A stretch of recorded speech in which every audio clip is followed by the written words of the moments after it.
Bonsoir à tous, bienvenue dans notre journal. On regarde les titres de ce mercredi 29 juin.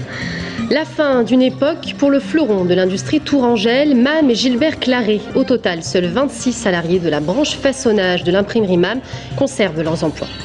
Claude Roiron a fait son grand retour au Conseil général après 3 mois d'absence. Ce matin, de nombreux sujets ont été abordés autour du budget. Petit frère du château d'Azel-Rideau devient grand. Le château de Lillette ouvre pour la première fois ses portes au public. Un château qui en 1890 avait accueilli Camille Claudel et Rodin. Mais avant de développer ces titres, Nicolas Sarkozy a procédé aujourd'hui au remaniement ministériel après le départ de Christine Lagarde, désormais directrice du Fonds monétaire international. Claude Greff, député UMP d'Indre-et-Loire, a été nommé secrétaire d'État chargé de la famille. Heureuse, Claude Greff n'oubliera pas d'être proche des Tourangeaux. On l'écoute. C'est vraiment un bonheur et une fierté, un honneur également. Oui, je suis très contente. Et puis je suis aussi très contente de voir que mes collègues partagent ce bonheur parce que, eh bien voilà, c'est un parcours. Les électeurs de l'Indre-et-Loire m'ont fait confiance depuis 2002, 2007 également. Ils savent que je suis une femme de terrain, que je côtoie leur vie au quotidien ou quasiment, et que leurs préoccupations sont aussi les miennes. Et donc je vais donc être un secrétaire d'État de proximité, puisque de ce point de vue-là, je ne vais pas changer ma façon d'être ni ma façon de vivre. L'Indre-et-Loire reste ma première préoccupation. Et c'est Raymond Lancelin, son suppléant, qui la remplacera à la députation. Raymond Lancelin, ancien conseiller général du canton de Château-Renaud et ancien premier adjoint à la mairie de Château-Renaud. Fin de l'histoire pour les imprimeries MAM et Gilbert Claré. Le tribunal de commerce a rendu sa décision aujourd'hui pour les salariés de Gilbert Claré. Le verdict est sans appel. Les 98 salariés de l'entreprise sont désormais au chômage. Quant à MAM, seule la branche façonnage, qui compte 26 salariés, est épargnée. Le repreneur est d'ailleurs une entreprise spécialisée dans le façonnage. Les 120 autres salariés se retrouvent sans emploi. Un coup dur pour les effectifs d'une entreprise qui était le fleuron de l'industrie tourangelle. Géraldine Cornelave. Après plus de 2 heures d'attente, la décision du tribunal est tombée pour les employés du groupe Larski. Pour la filiale spécialisée dans les rotatives, c'est la liquidation. Les 98 salariés de la branche Gilbert et Claré sont tous licenciés. C'était une image sur la ville de Tours. Dommage. Les 15 mois de procédure et de mobilisation n'y ont rien changé. La filiale rotative était endettée. Même si les salariés s'y attendaient, la décision tombe comme un coup près. Profondément triste pour toutes les familles qui restent là, qui sont sur le carreau, avec des gens qui ont des enfants, voilà, des maisons, des crédits. Quelques minutes plus tard, le tribunal a statué sur le sort de l'autre filiale, MAM Imprimerie. Mais considérez que c'est mort, de toute façon, il n'y a pas à chercher plus loin.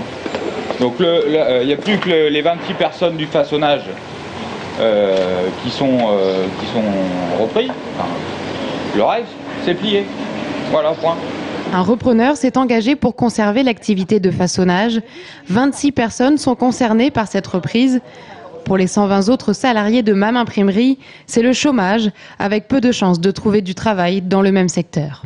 Ça va être très compliqué, il va falloir mettre le paquet sur le remplacement des salariés parce qu'on fait des métiers hyper techniques.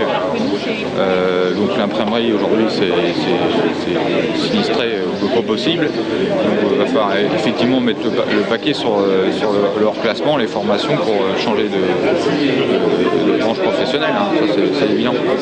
Demain, les salariés se rendront donc pour la dernière fois dans leur entreprise de Chambray.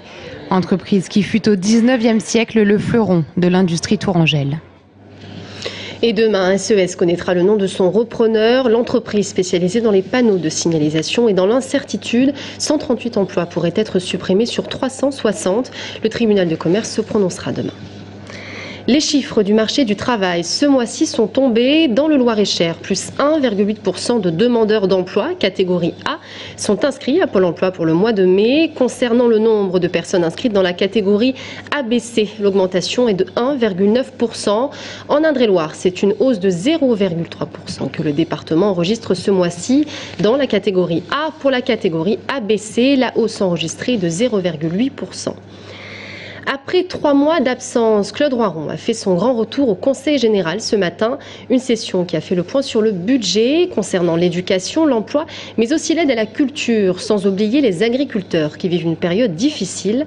Romain Delville. Pas d'effusion de joie et peu de phrases stériles non plus entre Claude Roiron et Marisol Touraine.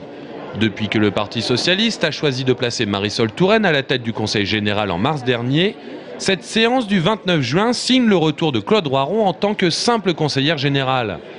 Pas facile pour l'ancienne présidente de redescendre de l'estrade de ne plus être aux commandes. Oui, je considère que ce qui s'est passé au Conseil général d'Indre-et-Loire en mars 2011 est quelque chose qui est unique en France. D'ailleurs, ça m'a bien été rappelé au niveau national. En général, quand quelqu'un gagne les élections et souhaite garder son poste, il n'est pas évincé. Ça ne s'est pas passé comme ça. Il y a eu des règlements de compte, des choses qui ne donnent pas une belle image de la politique. Le retour de Claude Roiron dans l'Assemblée départementale est d'autant plus paradoxal que le budget soldé aujourd'hui est celui qu'elle avait mis en place avec l'ancienne équipe.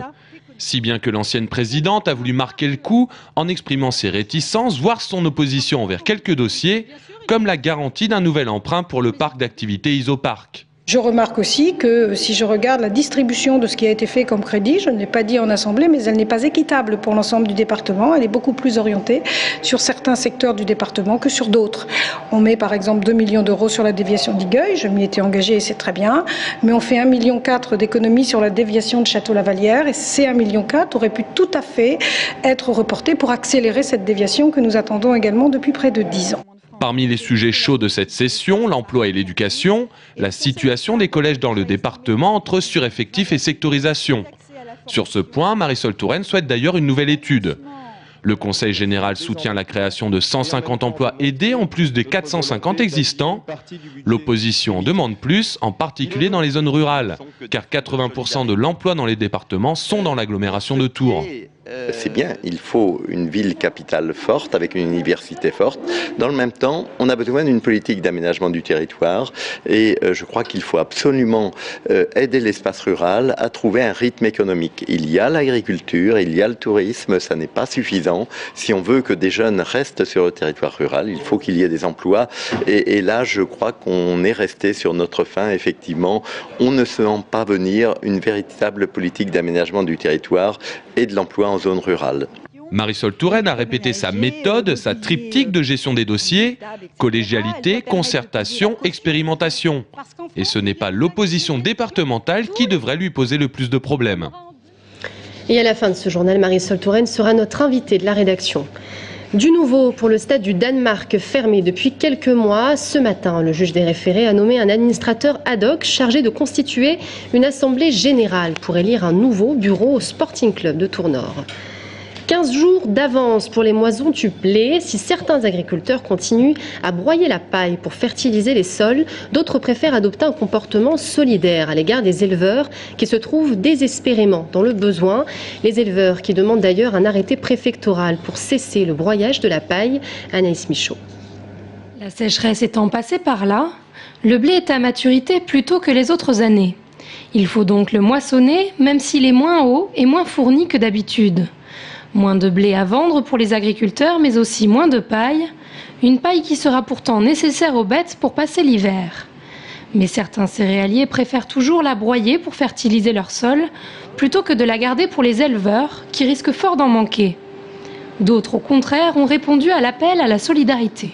D'habitude, je broye la paille, tout. Cette année, au lieu de broyer la paille, je vais toute la laisser. Pour les éleveurs, parce que étant éleveur moi-même, je sais ce que c'est que de ne rien avoir à donner aux animaux, donc je le fais par solidarité. Des précipitations inférieures de moitié par rapport à une année normale, c'est ce qui amène les éleveurs à cette situation critique.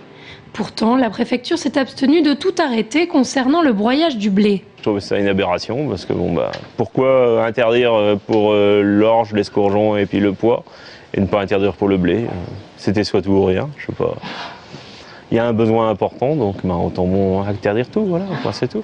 La Chambre d'agriculture du département a quant à elle mis en place une opération paille afin de pallier le souci d'approvisionnement que rencontrent les départements voisins. En Indre-et-Loire particulièrement, on a fait une opération paille avec le syndicat UDSEA avec les autres départements limitrophes concernant la paille d'orge et de pois. Et globalement, ça a bien fonctionné, mais je crois que par rapport aux besoins, ça doit représenter à peu près 25%. Et aujourd'hui, il manque encore 75% et on ne peut pas lier qu'avec la paille de blé. Les précipitations récentes n'ont rien changé à la situation. Les céréaliers sont donc appelés à débrancher les broyeurs des moissonneuses-batteuses pour conserver leur paille qu'ils pourront vendre cette année 25 € la tonne. À présent, je vous propose de partir à la découverte du château de Lillette à Azel-Rideau, un château qui a accueilli en 1890 deux illustres artistes français, un château que l'on nomme souvent le petit frère du château d'Azel-Rideau, car ils ont été construits par le même architecte et ce, la même année. À partir de vendredi, le château ouvrira ses portes au public, une première pour ce trésor bien caché. Gaël Poulain.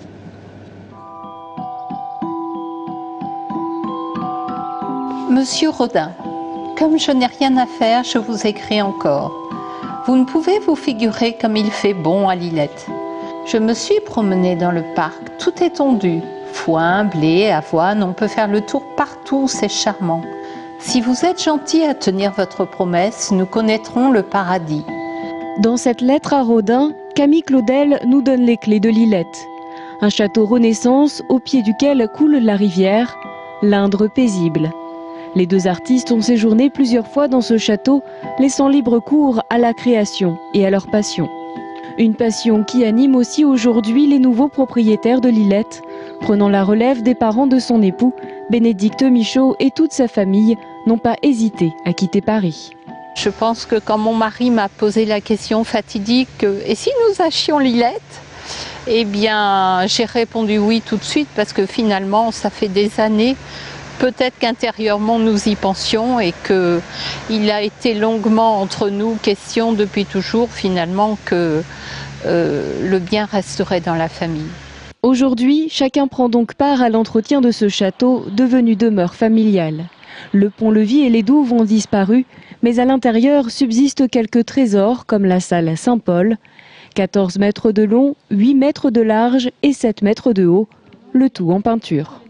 Toutes les boiseries sont peintes dans leur intégralité finalement, puisque vous voyez les soubassements, tant les soubassements que les tableaux en imposte des ouvertures, que la frise qui orne le plafond, que le plafond lui-même ainsi que toutes les poutres. Une salle dans laquelle Camille Claudel et Rodin auraient semble-t-il travaillé. Une petite histoire dans la grande qui fait toute la personnalité de Lillette. Un bijou de romantisme que ses propriétaires rêvent aujourd'hui de faire connaître et de partager au rythme de l'Indre.